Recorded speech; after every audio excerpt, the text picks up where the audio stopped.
Boker Tov, bonjour et bienvenue à notre étude du jeudi matin, chaque semaine autour de la paracha de la semaine. Cette semaine, nous entamons le troisième livre de la Torah, paracha de Vaïkra, et forcément, comme on le fait très régulièrement lorsqu'on commence à aborder ce livre, le Chumash Vaïkra qui est, je vais dire, rempli, ou en tout cas dont le thème principal est le sacrifice, on a forcément cette interrogation qui vient, une interrogation qui est récurrente. Au cours de ces 20 dernières années, je pense qu'on a dû aborder le thème de Vaïkra à de nombreuses reprises, sous différents angles à chaque fois. C'est la question du sacrifice.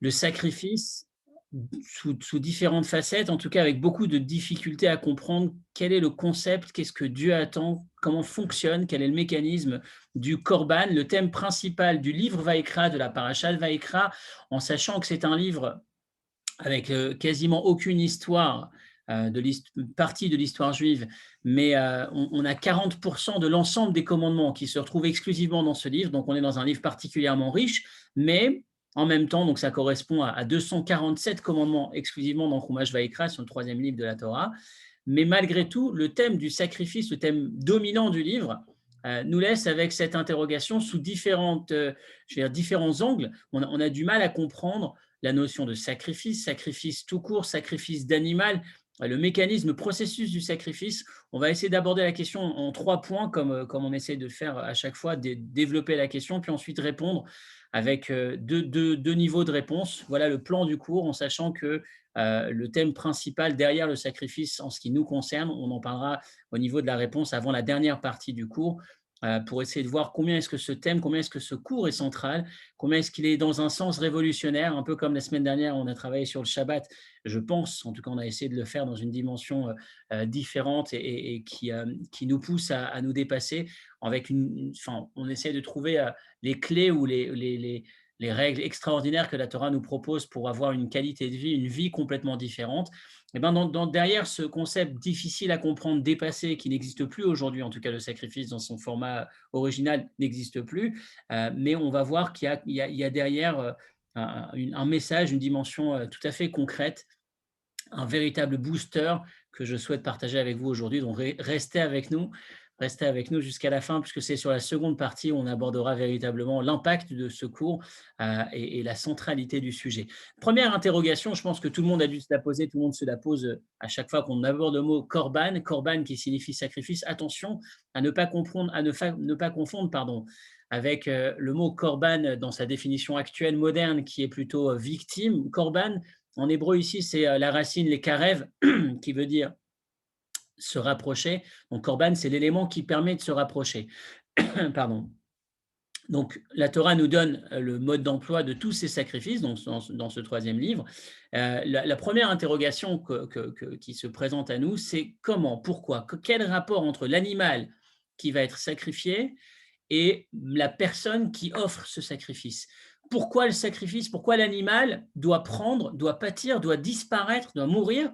Euh, je vais dire en deux temps la question. Il y a une partie dont on a déjà parlé il y a quelques semaines, même peut-être maintenant quelques mois, sur la dimension végane, en tout cas de ceux qui souhaitent vivre une vie sous ce modèle-là. On abordera, on retouchera un tout petit peu, on touchera une nouvelle fois ce sujet au niveau de la réponse, mais le problème principal, c'est comment fonctionne le sacrifice? J'ai commis une erreur, j'ai fait une faute, et pour me faire pardonner, j'offre un sacrifice. Mais d'une certaine manière, la question spontanée, c'est moi qui fais la bêtise et c'est elle qui prend, c'est la bête qui prend. Ce serait moi, logiquement, qui aurait dû prendre. C'est moi qui ai fait cette faute, c'est moi qui prends, c'est moi qui encaisse, enfin, c'est moi qui dois réparer, je vais dire, qui dois payer pour me faire pardonner. Me payer physiquement, si on peut imaginer me mortifier, en imaginant que ce soit un modèle qui puisse fonctionner, payer matériellement en offrant, en construisant, en réparant, pourquoi pas, offrir, faire un don, reconstruire une partie de la synagogue ou développer le sanctuaire en investissant de ma personne ou de mes finances, pourquoi pas. Mais pourquoi? Parce que j'ai fauté, c'est cette bête qui n'a rien fait qui va être prise, qui va être sacrifiée, égorgée, puis ensuite montée sur l'autel. Qu'est-ce qui se cache derrière? On a une forme d'incompréhension morale, d'injustice et surtout d'incompréhension d'un niveau rationnel. Quel est le mécanisme? Qu'est-ce qui se cache derrière? Je voudrais prendre avec vous, comme à chaque fois, le texte de référence dans la Torah de ce dont on est en train de parler. Donc vous avez ici dans le début de la paracha de la semaine, le premier mot de Vaïkra, Daber el Béné Israël, les premiers mots, le premier verset, parle aux enfants d'Israël et dis-leur, Adam, un homme qui yakriv mikem, pardon, il y a c'est peut-être un peu caché, voilà, excusez-moi, non, il veut pas. Donc, qui yakriv mikem lorsqu'il voudra sacrifier parmi vous korban lachem, un sacrifice pour Dieu, mina behema, mina bakar ou mina tzon, du gros bétail ou du menu bétail, il offrira et voit ensuite la Torah va développer le mécanisme, comment se met en œuvre, comment se met en place un sacrifice. Rashi, Adam qui yakriv, traduction d'un homme qui approchera, qui sacrifiera, keshe yakriv meretsono, lorsqu'il souhaitera de manière facultative, volontaire, dans une démarche volontaire, d'offrir un sacrifice. Le premier volet de cette paracha, c'est les sacrifices que l'on appelle nedava, un don, une générosité, une volonté spontanée d'offrir un sacrifice à Dieu. Amar Rava, korban ola doronhi. Première, la Gemara dans le traité Zevachim nous dit, première partie de ces sacrifices, le sacrifice du Ola, celui qu'on appelle l'Holocauste, c'est une forme de cadeau. De quel cadeau s'agit-il? Quand est-ce qu'on offre un sacrifice? Soit quand on veut se rapprocher, quand on veut offrir, donc faire un don, mais d'où vient, quelle est la motivation de ce don?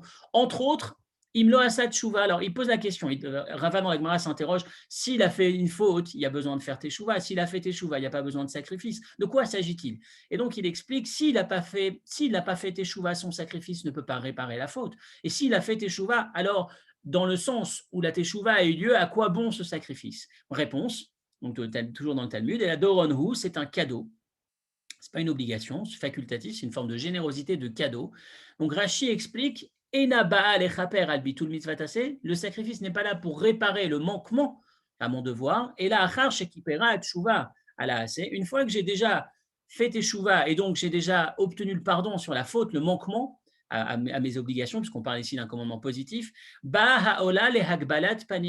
ce sacrifice vient pour me faire exaucer d'une certaine manière, pour essayer d'apaiser une fois que la réparation a eu lieu, comme un homme chez Sarar Bameler Veritzaou Alide Praklitin, un homme qui aurait commis une erreur, une bêtise à l'égard du roi. Il va ensuite faire intervenir différents médiateurs pour essayer d'apaiser le roi. Ursheba la Gbil Panav, mais le jour où enfin la rencontre peut avoir lieu, ça y est, la réparation a eu lieu, il vient avec un cadeau pour se faire pardonner, pour terminer de se faire pardonner dans un sens. Donc voilà le sens. Premier niveau de sacrifice qui est développé, forcément avec la même interrogation, en quoi est-ce que ce sacrifice va me permettre de me rapprocher? Pourquoi la bête sacrifiée? Mais on va continuer, et ça va être un peu plus difficile à comprendre, toujours dans la première question. Rambam va nous dire, Maïmonide, deuxième niveau de sacrifice, chez Gagot, un homme qui commettrait une erreur sans avoir l'intention de fauter, de manière inintentionnelle, c'est-à-dire qu'il n'avait pas la conscience qu'il est en train de fauter, alors à ce moment-là, il doit offrir un sacrifice pour se faire pardonner. Par exemple, celui qui transgresse Shabbat, celui qui transgresse ou qui mange à Yom Kippour, il avait de manière, on appelle ça par inadvertance, c'est-à-dire en ayant l'oubli, en tout cas pas la conscience de ce qu'il est en train de faire, pas l'intention de fauter au moment où il le fait, pour se faire pardonner, il doit offrir un sacrifice. Et enfin, donc ça aussi, encore une fois, j'ai commis une erreur par inadvertance. Il y a peut-être forcément, il y a une réparation à avoir, puisque si j'avais vraiment la conscience de l'importance de la chose, j'aurais pas eu cette absence, j'aurais pas commis, même par inadvertance, quand une chose est importante pour nous, on va tout faire pour ne pas louper, pour ne pas se manquer, pour ne pas passer à côté. Si je suis passé à côté, c'est quelque part, j'avais pas suffisamment la conscience, donc forcément une forme de réparation est nécessaire.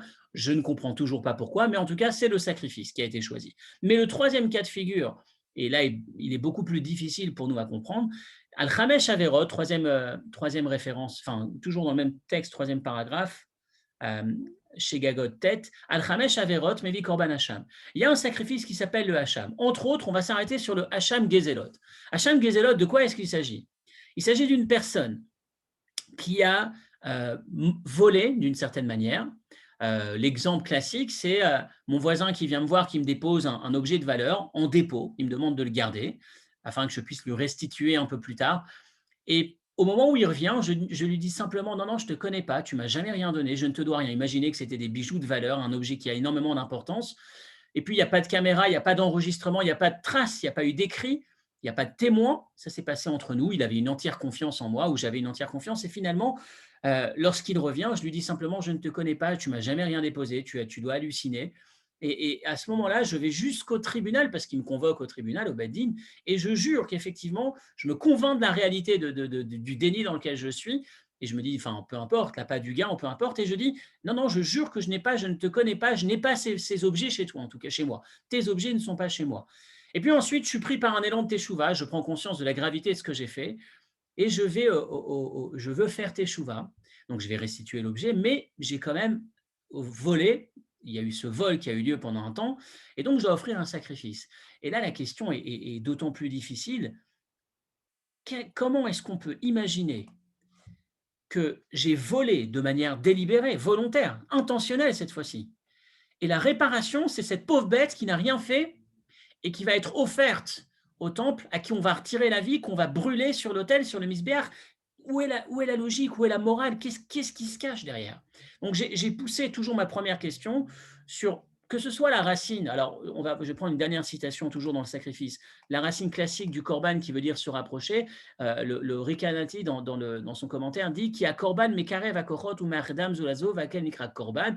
Amai ikre korban Hashem shemekarev. Korban, c'est cette notion, comme je le disais tout à l'heure, se rapprocher, rapprocher l'individu de ce qui compte, rapprocher l'individu de Dieu, il s'est éloigné, il revient vers Dieu.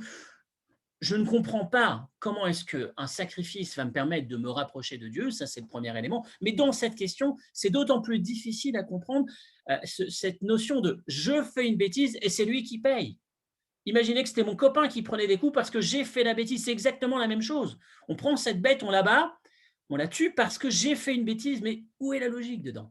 Donc ça, c'est notre première interrogation. Je pense qu'on y est particulièrement attentif, et surtout à notre époque. D'abord parce qu'il y a toute cette notion de morale qui est davantage présente à notre époque, peut-être probablement parce qu'on approche des temps messianiques. Donc plus on approche de Machiavel, plus le monde, probablement, même si en apparence, il n'a pas l'air de s'affiner, mais il y a quelque chose qui est fait. C'est pour ça qu'on est tellement, on a beaucoup de difficultés à admettre qu'on touche à un animal, la cause animale, et le judaïsme en particulier, mais l'humanité aujourd'hui est beaucoup plus sensible à la cause animale, et donc forcément que le sujet du sacrifice, même si aujourd'hui il n'est plus présent concrètement, il y a de quoi s'arrêter sur le sens, le mécanisme, la dimension rationnelle, en tout cas dans la mesure du possible, de ce que la Torah sous-entend par le sacrifice. C'est notre première question. La deuxième question va accentuer la première. Ça va être d'autant plus difficile pour nous de comprendre. L'expression que la Torah utilise lorsqu'on offre ce sacrifice, Reach nichoach lachem, c'est une bonne odeur pour Dieu. C'est une odeur exceptionnelle. Dieu est content, obtient une satisfaction intense quand l'homme qui a fauté offre ce sacrifice. Il y a une odeur qui émane de ce sacrifice. La viande brûlée dans le temple, il faut imaginer, c'est une odeur extraordinaire. Et là, on se pose la question, mais qu'est-ce qu'il y a de bon à deux niveaux, au premier degré ou au second degré, quelle est l'odeur particulière de la viande qui brûle? Est-ce que Dieu a vraiment du plaisir à ressentir cette odeur? Et en particulier quand c'est simplement l'expression de la réparation d'une faute. J'ai fauté, j'ai fait une bêtise, j'ai volé, je suis en train d'offrir une bête qui brûle parce que j'ai volé. Où est-ce que c'est positif? Qu'est-ce qui se passe? Alors maintenant, je vais aller encore un peu plus loin dans cette deuxième question. Si aujourd'hui le monde existe, on va remonter à la Genèse, la seconde paracha de la Torah. Si le monde existe, si Dieu s'est engagé à ne plus jamais détruire le monde, si Dieu s'est engagé à ne plus jamais détruire le monde, une fois qu'il a envoyé le déluge, à la sortie du déluge, c'est pas parce qu'il y a des tas d'individus qui font de tellement belles actions. C'est pas parce qu'il y a Yom Kippour qui existe. C'est pas parce que cet égocentrique a décidé de prendre sur lui et de rendre service, de devenir un petit peu plus altruiste. C'est pas ça qui crée chez Dieu la volonté de s'engager à ne plus jamais détruire le monde. Regardez l'expression, je pense qu'elle est dans le texte. On va reprendre le texte, la suite de la phrase. Bereshit, 8e chapitre, Parashat Noach. Vayetse Noach uvanav veishto. Noach sort de l'arche, accompagné de sa femme et de ses enfants, de toute sa famille.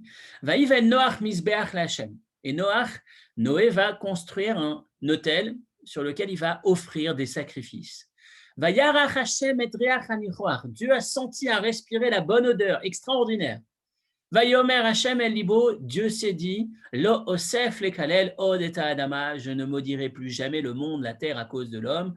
Et bon, et dorénavant, je sais, enfin effectivement, lo osef od le akot et kolcha et kasher city, il n'y aura plus jamais de colère qui détruira le monde. Qu'est-ce qui déclenche chez Dieu la possibilité, entre autres, de nous sortir de ce corona? Qu'est-ce qui fait que le monde, on peut être certain qu'il ne sera plus détruit? C'est parce que Noach a offert un sacrifice. Et là, on se dit, alors, on avait du mal à le comprendre à notre niveau, mais on a d'autant plus de mal à comprendre au niveau de Dieu. Quel plaisir, quelle bonne odeur. Qu'est-ce qui peut retirer de bon de la viande grillée d'un pauvre animal qui est en train de brûler sur l'autel? Qu'est-ce qui se cache derrière? Et enfin, troisième question, et fin de notre volet interrogation aujourd'hui, le contraste entre d'une part, Dieu qui en retire un tellement grand plaisir, qui grâce auquel il s'engage à maintenir le monde en existence, de ne plus jamais détruire le monde. Mais en parallèle, on a les prophètes tout au long de l'histoire juive qui ont eu des mots très difficiles sur les sacrifices. Est-ce que les sacrifices servent à quelque chose? Je vais vous encore à nouveau vous reprendre le texte.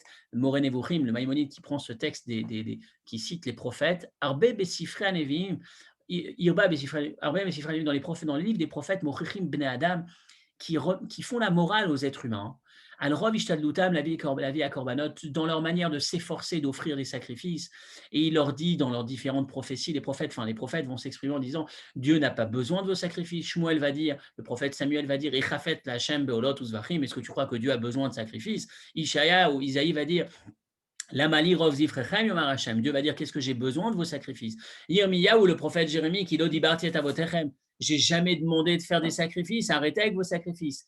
Et c'est vrai que donc le Maïmonide dans le guide des égarés, il est perplexe et je pense que beaucoup s'interrogent. Maïmonide dit je n'ai pas vu une seule personne qui ne s'est pas interrogée lorsqu'il lit ces passages des sacrifices des prophètes. D'une part, Dieu qui nous dit c'est la plus belle satisfaction que j'ai, et de l'autre, le prophète qui dit mais Dieu n'en a rien à faire, enfin passez-moi l'expression, ça ne lui importe que peu vos sacrifices, arrêtez de faire vos sacrifices. Et là, on se pose la question, il y a une difficulté, il y a une contradiction, ce sera notre dernier point à comprendre, à essayer d'apporter une solution dans notre étude aujourd'hui sur le thème des sacrifices. Donc, trois questions. Derrière le sacrifice, c'est moi qui faute, c'est la bête qui prend. Qu'est-ce qui se cache? Comment est-ce qu'on peut comprendre cela? Deuxièmement, quelle est la bonne odeur exceptionnelle que Dieu va ressentir de ces sacrifices, qui est au point où c'est plus important que toutes les actions qui peuvent exister sur terre, les plus grandes mitzvot qui peuvent exister? Non, non, c'est pas ça qui va permettre à Dieu de s'engager à ne plus jamais détruire le monde, c'est l'odeur des sacrifices. Quelle odeur? Qu'est-ce que ça sent tellement la viande grillée? Est-ce que Dieu est sensible à l'odeur du barbecue? Est-ce que c'est de ça vraiment qu'il s'agit? Forcément, on a du mal à l'imaginer. Et enfin, la troisième question, c'est ces prophètes qui ont l'air d'avoir un discours contradictoire, en opposition avec ce que Dieu laisse entendre dans sa Torah. Alors, c'est Dieu dans les deux cas, parce que c'est Dieu qui parle aussi à travers la bouche des prophètes, mais on se pose la question, comment se fait-il qu'on ait ce discours en totale opposition, où Dieu, ou dans les prophètes, on entend que c'est trop, arrêtez vos sacrifices, ça suffit, Dieu n'en a pas besoin. Qu'est-ce qui se cache derrière? C'est en fait avec ces trois éléments de question qu'on va essayer d'aller vers notre réponse. J'ai dit notre réponse, mais comme j'ai dit dans l'introduction, il y a deux réponses. Enfin, on va en aborder deux. Il y en a beaucoup plus probablement. Mais on va essayer de s'arrêter sur celle vers laquelle je cherche à vous emmener aujourd'hui, le thème du jour, l'objet de notre étude, la réflexion autour d'un des sujets principaux, je pense, des obstacles dans la vie humaine. On va en parler dans quelques instants. Mais avant ça, je voudrais quand même vous donner une réponse plus classique autour du thème des sacrifices, de ce qui se cache, de ce qui se passe, du sens, du symbole ou du mécanisme du sacrifice, tel que rapporté dans Nachmanide.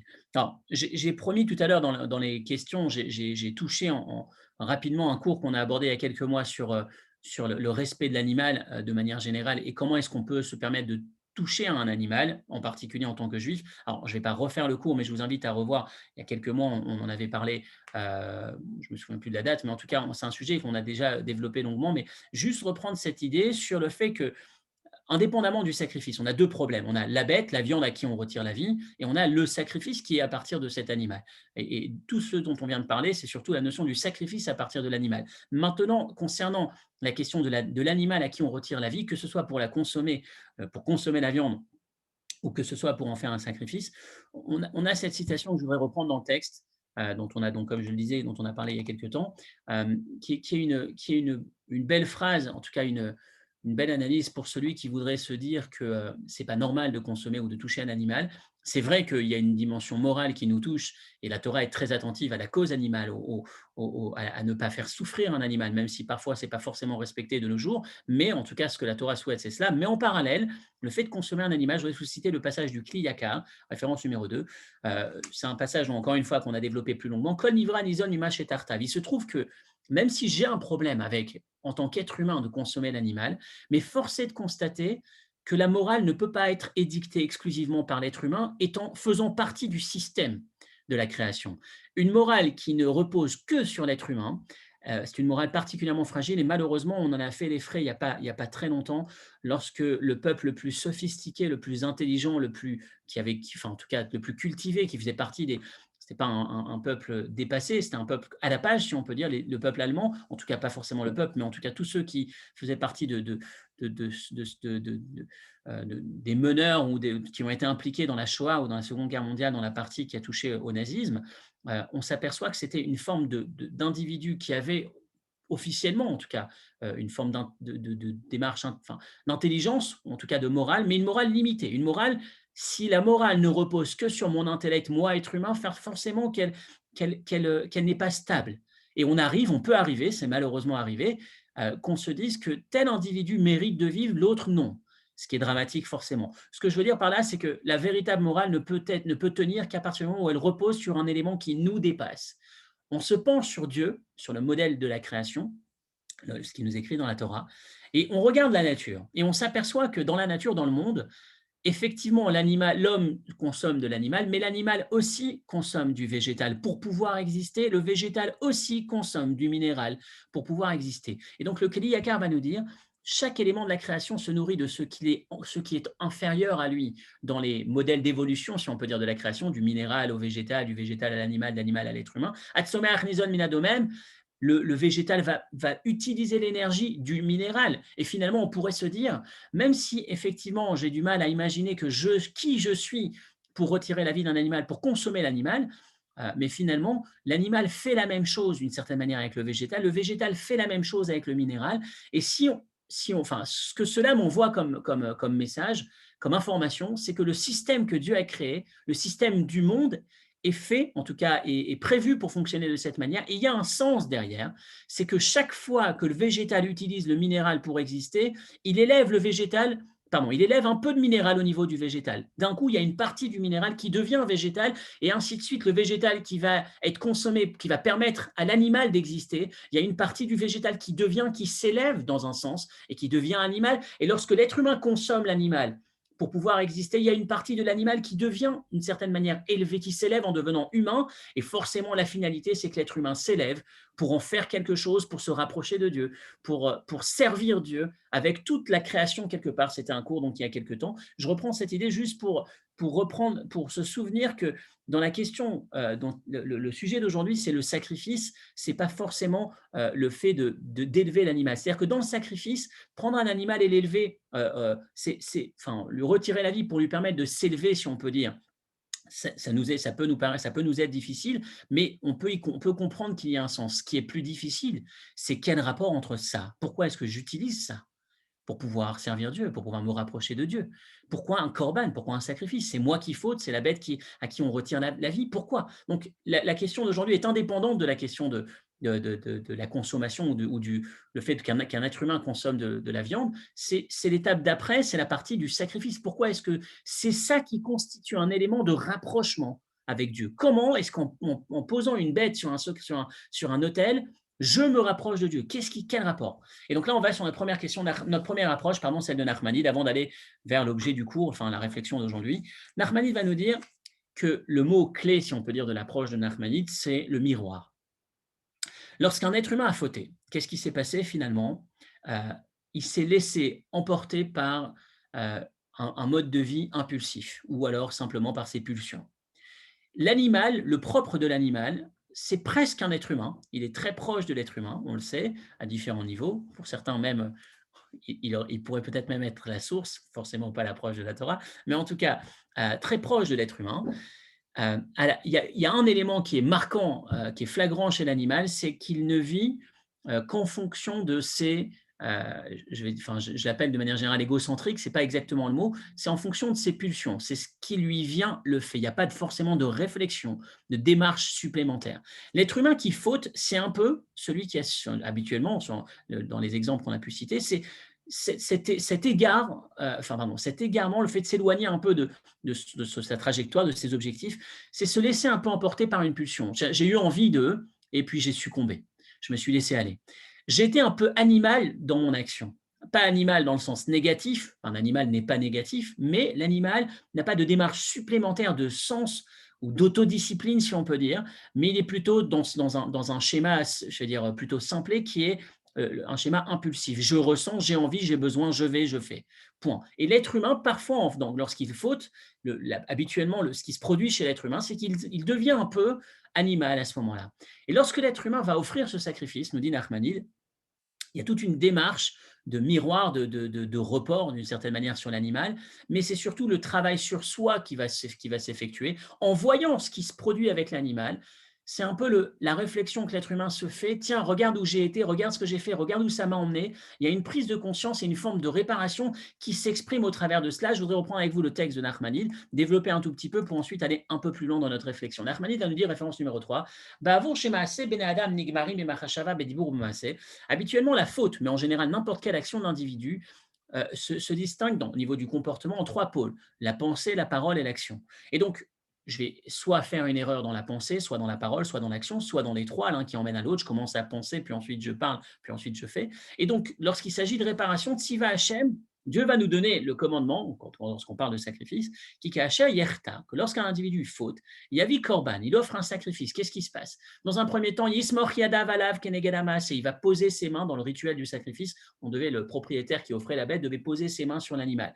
C'est l'action. La main, c'est l'action, le symbole de l'action. Veid va débefiv, il va ensuite exprimer la faute qu'il a pu faire avec sa bouche. Keneged Adibur, ça représente la parole. Veisrov Baesh Akerev Akelayot, et une fois qu'on aura abattu cet animal, on va retirer les parties, les membres intérieurs de l'animal qu'on va mettre sur l'autel, qui représentent la pensée, la méditation, le plaisir, les pulsions qui sont plutôt à l'intérieur de mon corps et qui vont brûler sur l'autel. Et qu'est-ce qui se passe à ce moment-là?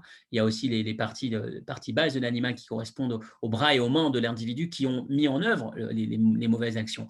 Et le sang le sang qui va être aspergé sur l'autel représente la vitalité, la vie, ma propre vie. Et qu'est-ce qui se passe pendant tout ce processus? Pendant tout au long de ce déroulé de ce processus du sacrifice, l'individu assiste à tout ça. Et il va se dire la faute que j'ai faite, l'action, le moment d'absence que j'ai eu lorsque je me suis mal comporté, c'est pas une simple action, c'est une faute dans mon corps, dans mon âme.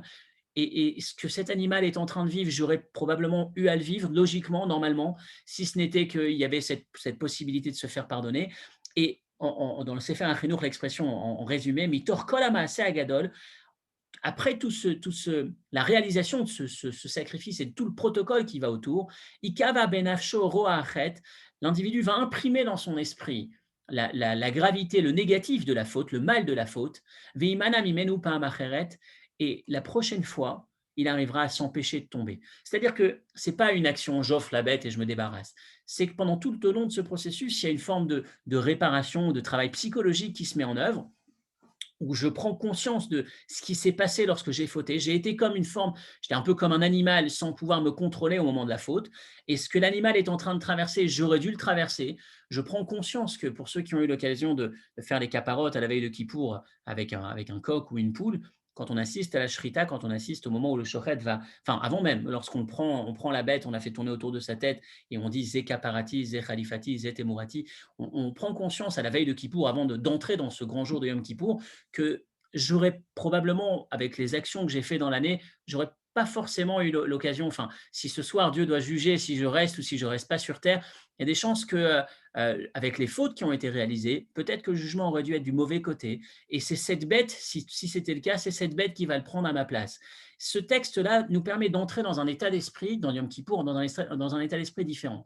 Je prends conscience qu'effectivement, ce que je viens de voir sur cette bête aurait dû m'arriver d'une certaine manière. Il y a une prise de conscience. Ça y est, je suis un homme différent. Je prends conscience que dorénavant, mon action, je vais essayer de la contrôler un peu plus, être moins animal d'une certaine manière. Jusque-là, c'est l'approche d'une Nachmanide, une belle approche qui a du sens, en tout cas.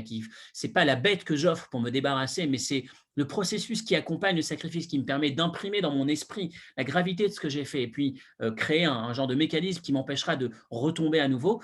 Il y a du sens, effectivement. Voilà une première approche, une première réponse, mais ça nous laisse quand même avec ce mais, quelle odeur pour Dieu. quel arôme, qu'est-ce qui fait tellement plaisir à Dieu dans ce sacrifice. J'ai l'impression que cette bête exprime la bêtise de l'être humain, la faute de l'être humain. Alors certes, une réparation pour moi, ok, un genre de protocole qui me permet de sortir de ces mauvais enchaînements qui m'emmènent vers la faute, d'accord. Mais malgré tout, euh, je reste avec la deuxième difficulté, et même la première n'est pas complètement solutionnée. Finalement, pourquoi elle doit prendre jusque-là cette bête? Qu'est-ce qui se passe? Qu'est-ce qui se cache derrière ce sacrifice? Pourquoi brûler sur l'autel? Pourquoi pas ne pas l'offrir à manger à d'autres animaux, par exemple? Mais pourquoi est-ce qu'on doit imaginer que ce soit le sacrifice comme il est qui procure une satisfaction à Dieu? Et là, je vais introduire donc le thème du jour, une fois qu'on a abordé cette première partie. Je pense que c'est un thème vraiment central. Donc, pour ceux qui accrochent maintenant, c'est très bien. C'est le moment ceux qui ont décroché à un moment donné, c'est le moment d'accrocher. Euh, c'est un thème central. Quel est le thème d'aujourd'hui? Qu'est-ce que vous allez me dire? J'aurais pu le dire dès le départ, mais bon, on y va. C'est peut-être pour faire monter le suspense. Si je vous pose la question, qui est-ce qui a envie de gagner au loto? Je pense que tout le monde me dirait moi. Si je vous pose si je pose au même public la question, qui est-ce qui a joué au loto? Pour la plupart, je pense que tout le monde me dirait pas moi. Et pourtant, tout le monde veut jouer, tout le monde veut gagner, mais pas tout le monde ne joue, ou plutôt personne ne joue. Qu'est-ce qui se passe? Et la réponse est qu'on a tendance à faire des actions qui fonctionnent et pas des actions que l'on veut simplement. Pas simplement le résultat que l'on cherche à obtenir qui motive nos actions, mais c'est aussi le résultat que l'on a obtenu, la satisfaction que cela nous a procuré par le passé, qui me motive, qui crée une forme de motivation. Et c'est le sujet le plus difficile de la vie de l'être humain, parce que la Torah nous vend, on raconte des histoires de nos maîtres, on vit avec des récits, des héros dans la Torah, d'individus extraordinaires, et on souhaite, on rêve d'être ces individus, avec cette perfection, cette beauté, des actions extraordinaires. Et malheureusement, on a du mal à voir nos satisfactions, pardon, à voir nos résultats satisfaisants pour pouvoir ensuite créer une motivation. Qu'est-ce qui va me permettre de me lever le matin et de dire, allez, je démarre aujourd'hui une bonne journée, lorsque je sais que la dernière fois que j'ai tenté d'être bon, j'ai pas réussi. L'avant-dernière fois, c'était pareil, ça a tenu une semaine et puis ensuite ça s'est arrêté. On a cette déception. Vous savez, vous connaissez une de ces blagues que je racontais il y a un certain temps. C'était un jeune homme qui demande à l'époque des cabines téléphoniques, qui rentre dans une boutique pour demander au marchand s'il peut lui laisser l'accès à la cabine téléphonique. Alors, il est petit de taille, c'est un jeune garçon. Il prend un petit cajot, il grimpe pour attraper la cabine, il prend le téléphone, il met sa pièce et il passe un coup de téléphone. Il passe quelques coups de téléphone et le vendeur de la boutique entend, le propriétaire de la petite épicerie entend le jeune homme, il entend les répliques du jeune homme au téléphone. En gros, le jeune homme dit à la première personne, est-ce que vous êtes content de... pardon, est-ce que vous avez un jardinier qui peut s'occuper de votre pelouse? Je peux le faire. Je peux vous proposer des tarifs au moins 50% moins chers de ce que vous payez déjà, avec un résultat encore plus satisfaisant. Est-ce que vous ne voulez pas? Et à chaque fois, il se prend malheureusement des claques, puisque le client, le vendeur, le client potentiel, pardon, lui dit à chaque fois, non, c'est bon, on a ce qu'il faut, on est satisfait. Et donc, il raccroche à chaque fois avec des déceptions. Et le patron de la boutique, qui a un peu de peine pour ce garçon, qui voit les échecs qu'il a pris, et il lui dit, écoute, une fois qu'il raccroche, il lui dit, écoute, tu sais, ne t'inquiète pas, moi aussi, le début, c'est toujours difficile, mais ne t'inquiète pas, tu vas persévérer, tu vas y arriver. Moi, si tu veux, je peux te proposer un job en attendant d'eux pour essayer de le remonter. Il était un peu pris par les déceptions que ce jeune homme venait de prendre. Et le garçon lui répond avec une franchise et un énorme sourire. Non, ne vous inquiétez pas, tous ceux à qui j'ai parlé, ce sont déjà mes clients. Je voulais simplement m'assurer qu'ils étaient satisfaits du service. Le problème, c'est que une fois par an, je suis obligé de le faire avec le téléphone parce qu'ils ne me le disent jamais. Et quelque part, si on cherche à avoir un moteur pour avancer, on a besoin d'avoir une forme de satisfaction de ce que l'on fait. Et dans la vie juive, dans la vie morale, dans la vie spirituelle, c'est très difficile d'avoir des victoires, si on peut dire, parce que finalement, on se connaît à l'intérieur. On sait que une dernière histoire drôle, une dernière énigme, histoire comme celle-ci, c'était un jour un homme d'affaires qui arrive chez le Rav, je crois que c'est Rav Lando, le nom, j'ai oublié le nom, bon, peu importe, un grand rabbin. Euh, il lui dit, j'ai un grand problème, je viens de prendre un chauffeur qui m'a emmené, un cocher qui m'a emmené dans la ville. Mon cocher m'a attrapé en chemin dans la forêt, il m'a ligoté, il m'a menacé, il m'a pris mes vêtements, puis maintenant il est en ville, il m'a demandé de vêtir ses vêtements. Maintenant, je suis habillé en cocher et lui est habillé en homme d'affaires. Il a mes moyens de paiement, il a tout. Il m'a dérobé de tous mes moyens et je ne peux pas accepter une chose pareille. Qu'est-ce que je peux faire? Aidez-moi, Rabbi. Et le rabbin lui dit, écoutez, je vais m'en occuper. Il va convoquer le cocher riche, enfin, on ne sait pas qui est qui en fait. Et l'homme lui dit, mais il rigole, mais il est complètement, il est atteint, il hallucine. C'est lui, il est en train de vous vendre cette histoire, mais ça ne va pas, c'est moi l'homme d'affaires, c'est lui le cocher. Il a décidé, il s'est levé un matin, il a décidé que c'était lui l'homme d'affaires. Il délire. Et le rabbin ne sait pas quoi faire. Les deux disent apparemment vrai, on ne sait pas qui ment. Il leur dit, écoutez, rendez-vous demain matin dans mon bureau à 8 heures. 8 heures du matin, il les reçoit dans sa salle d'attente. Il ne les calcule pas de la journée. Il va à ses affaires, il étudie, il travaille, il reçoit d'autres personnes. Il est 19h, 20h, 21h, ils n'ont rien mangé, rien bu. Et puis à un moment donné, le secrétaire du rabbin sort du bureau et dit « Que le cocher vienne, s'il vous plaît ». Et spontanément, sans réfléchir, l'homme habillé en riche se lève et entre dans le bureau. Et là, le rabbin lui dit « Écoutez, monsieur, vous avez répondu au cocher, vous êtes le cocher. Allez, stop à votre délire, arrêtez de voler votre ami et rendez-lui ses affaires, rendez-lui ses moyens. » Il s'est fait attraper à travers cette histoire. À un moment donné, quand on n'a pas mangé pendant longtemps, quand on est fatigué, quand on est dans l'attente, on perd ses moyens, on ne sait plus qui on est, ou en tout cas, on ne peut plus jouer. Et c'est cette histoire-là, cette image-là, c'est parfois l'image qui nous revient à nous. Combien est-ce qu'on peut se prendre pour grand? Combien est-ce qu'on peut se satisfaire de son évolution personnelle vraie, sincère, profonde et intime? Lorsqu'on se regarde, lorsqu'on est seul à se regarder, peu importe l'image qu'on renvoie. L'exemple le plus flagrant, c'est Yom Kippour. On a passé tout Kippour à prier, à être dans une sincérité, dans une ferveur, et le buffet de la fin de Kippour, lorsqu'on casse le jeûne, vous voyez les gens sauter sur la nourriture, il n'y a plus d'homme et de nourriture, l'homme devient le morceau de gâteau qu'il va manger. Et on se pose la question, est-ce que parfois on n'est pas aussi un peu ce cocher qui s'est transformé en riche? Est-ce qu'on n'est pas en train de se déguiser? Et c'est décevant de notre point de vue. Si on n'a pas d'attente, si on n'imagine pas qu'on va pouvoir réussir, on n'a pas de motivation. Et comment faire lorsqu'on décide d'avancer, lorsqu'on se prend en main, lorsqu'on veut avancer et qu'on voit que finalement c'est quand même difficile à ce niveau-là de la vie? Et là, le secret du korban, du sacrifice, c'est encore une fois une de ces recettes, une de ces clés les plus extraordinaires que la Torah nous donne, dont on a eu l'occasion de parler dans le passé dans d'autres cours, mais que je voudrais reprendre avec vous aujourd'hui dans ce format précis.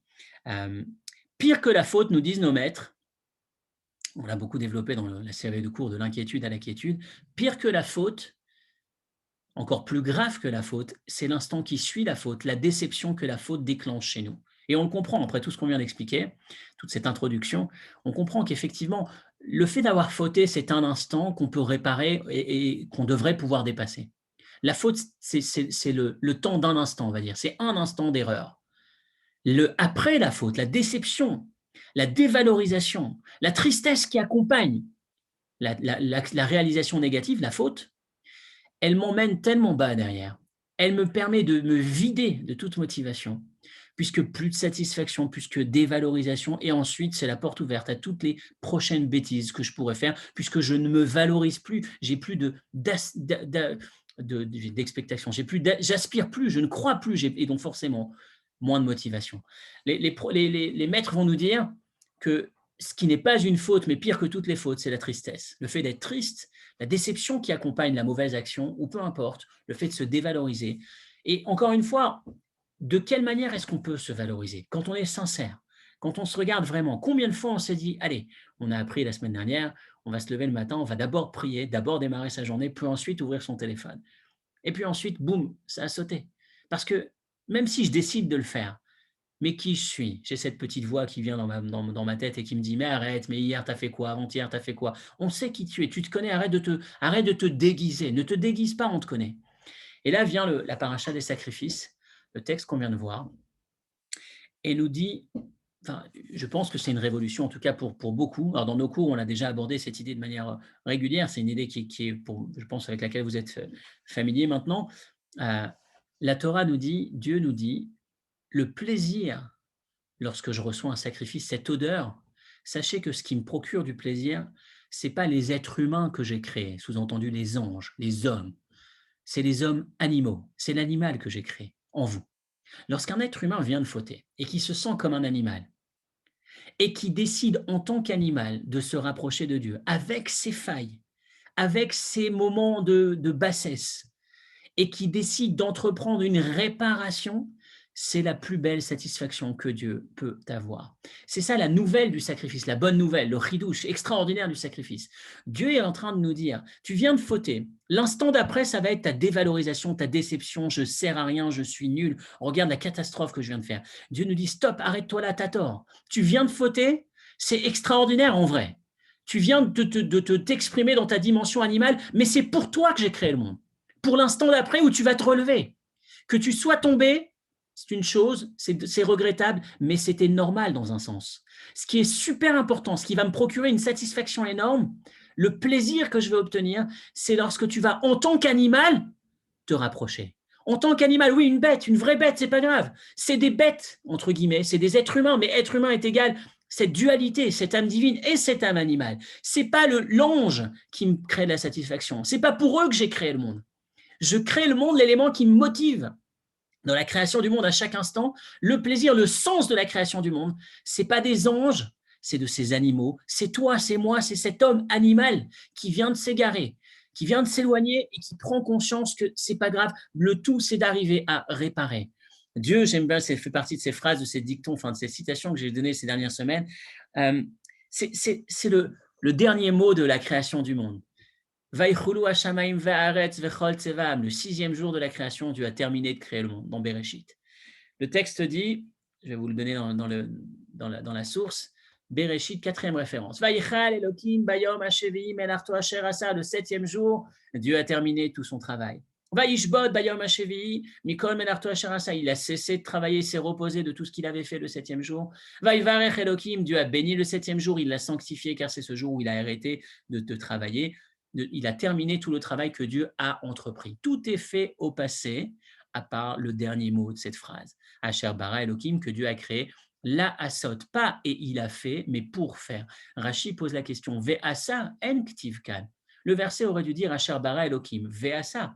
Dieu a cessé tout travail, tout ce qu'il a entrepris et tout ce qu'il a fait, pas tout ce qui reste à faire. La asot, au futur, de quoi est-ce qu'il s'agit? Et il répond, l'Omar, ce mot est là pour nous dire She'akol tsarir tikkun. Tout a besoin de réparation. Dieu n'a pas créé un monde parfait. Dieu a créé un monde imparfait et l'être humain est là pour le parfaire. Et la clé se trouve là-dedans. Toute l'histoire de la Genèse, on l'a vu aussi il y a quelques semaines, enfin toujours dans les cours précédents, on a vu cette idée que tout le premier livre de la Torah, c'est des guerres, c'est une fratrie qui se déchire, c'est une humanité qui va en s'améliorant. Et c'est ça le secret de la création du monde.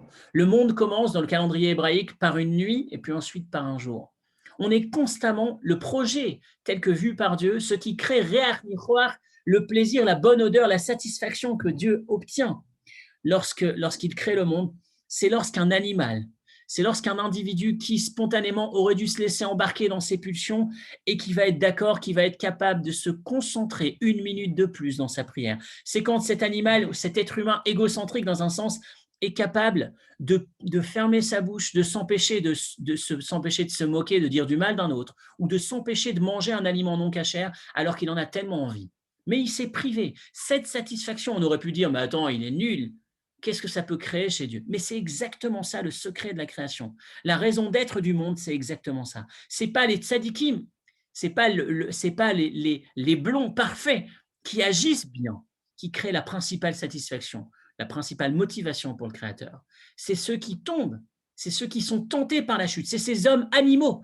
Voilà la racine du sacrifice. Ce sacrifice qui est fait à partir d'un animal, en tout cas le symbole de ce sacrifice, ce qui accompagne le sacrifice, ce qui crée cette bonne odeur chez Dieu. Et là, on a le contraste avec les prophètes, la 3e question. Les prophètes qui disent « mais ça suffit, Dieu n'en a rien à faire de vos sacrifices ». Et Dieu qui dit « j'ai une bonne odeur, c'est le plus grand plaisir que j'obtiens ». Et c'est peut-être dans ce contraste qu'on a la réponse. Il y a le sacrifice, celui qui se décharge en se disant « tiens, j'ai offert la bête ». Et ça, le prophète lui dit « c'est pas ça un sacrifice ». Il y a le sacrifice qui procure une bonne odeur. C'est l'être humain qui se sacrifie. L'être humain qui se rapproche, mais qui se rapproche dans sa dimension animale. Quand il prend conscience qu'en étant un animal, c'est là où il obtient l'objectif, c'est là où il obtient la véritable satisfaction. Enfin, il permet à Dieu d'obtenir cette véritable satisfaction, et c'est là où il obtient finalement sa perfection. C'est exactement ce qu'on attend de lui, et c'est ça ce qui est extraordinaire. Je le disais dans le premier livre de la Torah, on a cette humanité qui va en s'améliorant. On a la première fratrie qui se tue, la deuxième qui a failli se tuer, qui l'un est renvoyé de l'autre, la troisième, enfin, la deuxième, c'est l'un qui s'en va, la troisième, il s'en lasse, il y a Yaakov et Esav, puis ensuite on a les frères de Yosef qui vont faire la paix à la fin, Yosef qui va pardonner, puis ensuite on a Ménaché et Ephraim, c'était le cours sur Parashat Vayechi, Ménaché et Ephraim, les deux frères à qui on va donner la priorité aux plus jeunes et qui va dire c'est pas grave, il n'y aura pas de réaction, pas de guerre. Et enfin, le Chumash Shemot, le Moshe et Aaron, où le jeune frère passe au devant du premier et le premier est heureux pour lui. Il le félicite, il est heureux, il est content, il est joyeux que son frère plus jeune ait pris sa place, si on peut dire, parce qu'il a justement obtenu, on a une forme de réparation tout au fur et à mesure de l'histoire. Et quand on a compris cela, on arrive à recréer de la satisfaction et de la motivation. Quand on se dit qu'est-ce que je peux faire, je voudrais prendre ce texte, le premier discours du rabbi, premier discours du rabbi en 1951, qui repose sur le discours du rabbi précédent, le dernier en 1950, le jour de sa disparition. La veille, il a écrit un texte qui ensuite sera étudié et repris chaque année et développé par le rabbi. Tachlit hakavana bevriyat veitabut haolamot. Quel est le but ultime de la création du monde pour Dieu? C'est que Dieu a eu envie d'avoir une demeure dans ce monde bas. C'est-à-dire que Dieu puisse se révéler. Comment est-ce qu'il se révèle dans ce monde bas, ce monde obscur? Une âme qui descend en bas, dans un corps et dans une âme animale, avec des pulsions du domaine de l'animal. Je suis une forme, dans un certain sens, un animal qui va cacher la pureté, la beauté, la lumière de l'âme que je possède au fond derrière cet animal. Mais malgré tout, je vais réussir à agir et à dépasser ces pulsions. Comme le Zohar nous dit, Ka'asher kofim et asitra achara. Lorsque je maîtrise mes pulsions, j'ai très envie de quelque chose et je m'empêche de le faire, encore une fois, en ayant une réflexion saine derrière. Je m'empêche de faire ce qui me tente, mais qui n'est pas forcément bon dans le projet de la création. À ce moment-là, mitpachet oro shel hakadosh baruch hu bechol haolamot. C'est ce qui permet à Dieu de se manifester davantage dans l'ensemble du monde, dans l'ensemble des mondes. Si vous vous posez la question à cet instant, à cette seconde, ça fait partie de mes exemples favoris, cet homme qui est dans sa voiture, dans un coin du monde, et qui est très, très tenté de fauter. Et puis ensuite, il se maîtrise, il dit non, je ne faute pas, non, c'est pas bon, c'est pas ce qu'il me faut. Puis ensuite, il se dit, mais finalement, si je faute, c'est une seconde dans ma vie, dans ces centimètres carrés, dans cet emplacement sur la planète. Quel impact une seconde sur un individu, sur l'histoire de l'humanité, dans ce petit espace que j'occupe sur la planète. Finalement, si je faute, c'est pas grave. Et ensuite, il se dit, non, non, finalement, je ne vais pas le faire. À cet instant, Dieu nous dit, c'est pour lui, c'est pour cet instant, c'est pour cette seconde de ce petit, entre guillemets, individu que je me motive à réinjecter, si on peut dire, de l'énergie, à créer le monde, les anges, les tzadikim, les plus grands maîtres. Ce n'était pas pour les plus grands rabbins que je crée le monde à cet instant. C'est pour cette satisfaction de celui qui a été tenté de tomber, de celui qui a été tenté de se laisser aller par l'illusion de son âme animale, de cet animal qu'il a en lui et qu'il a réussi à réparer. Prendre conscience qu'on n'a pas besoin d'attendre la perfection absolue, ce n'est pas ce qu'on attend de nous. On attend de nous une évolution, une réparation, prendre conscience qu'il y a des éléments, parfois on peut être tenté, on peut tomber, et quand on est capable de réparer, c'est ce qu'il y a de plus beau et c'est ce qu'il y a de plus riche dans l'existence pour le Créateur et forcément pour nous. Je voudrais terminer avec cette histoire, 2 petites minutes et on a fini, qui nous emmène sur une histoire du Baal Shem Tov, une vieille histoire qui nous emmène sur notre conclusion. La conclusion qui va être ne recherchez pas la perfection, ne recherchez pas les zones où, d'être totalement parfait, recherchez là où vous n'êtes pas parfait et considérez que c'est exactement là où réside notre mission, le sens de notre vie, pour parfaire, pour améliorer, évoluer. L'histoire du Baal Shem Tov, c'est la veille de Rosh Hashanah, il entre dans sa synagogue, la synagogue est pleine, tout le monde attend la prière du Baal Shem Tov, ce grand saint, ce grand maître. Tout le monde est venu de tous les villages des alentours pour pouvoir participer à cette grande prière. Et malheureusement, on ne sait pas pourquoi, il s'arrête, le Baal Shem Tov ne démarre pas la prière, il s'assoit, il étudie. De longues minutes, longues minutes, et la communauté est impatiente, on doit rentrer à la maison, il y a le repas de fête qui attend. Et puis à un moment donné, il décide de démarrer la prière. Un de ses élèves ou ses élèves sont venus le voir par la suite, ont demandé pourquoi est-ce qu'on a attendu tellement de temps. Écoutez la réponse et ce sera notre inspiration de la journée. Et comme je le disais, je pense une des clés les plus importantes dans notre réussite personnelle et spirituelle. Euh, Il leur a répondu: «Lorsque je suis entré à la synagogue ce soir de Rosh Hashanah, j'ai vu un jeune homme entrer derrière moi et ce jeune homme-là, ça faisait des décennies qu'il n'était plus venu à la synagogue. C'est un jeune homme qui, plus jeune, appartenait à la communauté religieuse, pratiquait, on va dire, et petit à petit, il s'est laissé aller. Il a tout quitté dans la pratique.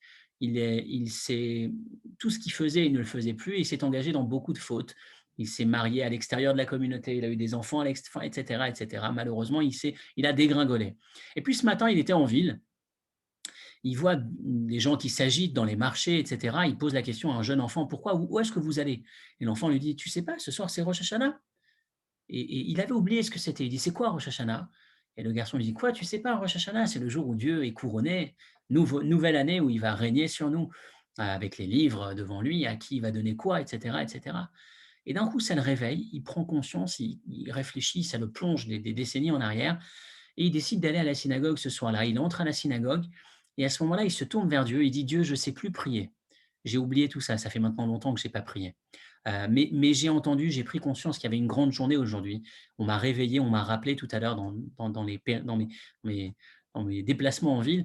Et je voudrais vraiment me rapprocher, me faire pardonner, mais je ne sais pas comment le faire. Alors voilà ce que je te propose. Je vais essayer de lister, d'énumérer toutes les bêtises que j'ai fait, toutes les fautes, parce qu'il n'y a pas une action, il n'y a pas une faute que je n'ai pas transgressée ces dernières années. Je vais les énumérer en essayant de vouloir les regretter. Et j'espère que ce sera que tu accepteras ça comme ma prière, une offrande pour toi. Le Baal Shem Tov dit à ses élèves: lorsque j'ai vu ce qui est en train de se passer dans le ciel à ce moment-là, j'ai dit: c'est pas la peine de prier. Si je prie, ils sont tous occupés avec ce jeune homme. Ils sont tous en train de se régaler. Enfin, Dieu est en train de, avec tous les anges sont en train de tirer un plaisir, une satisfaction tellement grande que ma prière ne va pas être écoutée du tout. On ne va pas se préoccuper de ma prière. J'ai attendu qu'il finisse et derrière l'impact de la sienne, j'ai fait entrer ma prière. Extraordinaire comme perception. C'est pas dans notre perfection qu'on crée la satisfaction, c'est dans notre imperfection, c'est dans nos failles, c'est avec nos limites, c'est avec nos fissures, quand on est capable de les affronter, de les regarder en face et de se dire que c'est une opportunité pour moi, de pouvoir justement améliorer et de réaliser exactement ce pourquoi je suis descendu sur terre. Excellente fin de semaine, Shabbat Shalom et bonne fête ou bonne préparation à Pessah, puisqu'on entre dans cette dernière ligne droite. Ciao, ciao.